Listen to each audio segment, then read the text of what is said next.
यामध्ये 4 वोट दाबायचे आहेत. ह्या प्रभागाला 1 वोट करायचे, ह्या प्रभागाला 1 वोट, ह्या प्रभागाला 1 आणि ह्या. बरोबर आहे. आता आपण हे बॅलेट दिलेलं आहे. हा बिझी लॅम्प पेटलेला आहे.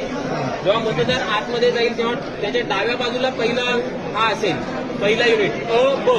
नंतर उजव्या साईडला, म्हणजे आता तुम्ही मतदार आहात असंच अ ब क ड. तुमच्या डाव्या साईडला हीच पहिली आधी असणार आहे. त्याच्यानंतर तुम्ही यामधला एक कोणताही उमेदवार निवडा, दाबा बटन. त्याच्या समोरचा लाईट सुरू झालेला आहे. याच्यातला निवडा किंवा कसं तुम्ही सिक्वेन्स अशी घ्या, असं क्रॉस घ्या, चालेल. करून बघा परत एकदा घ्या. आणि ड मधला पहिल्याला निवडलाय करा. अजून कसं करायचं तुम्हाला हे बघा. हा एक आहे.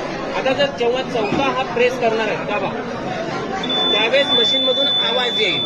त्यावेळेस मतदानाची प्रक्रिया पूर्ण झाली, म्हणजे एक मत या मशीनमध्ये पडलेलं आहे.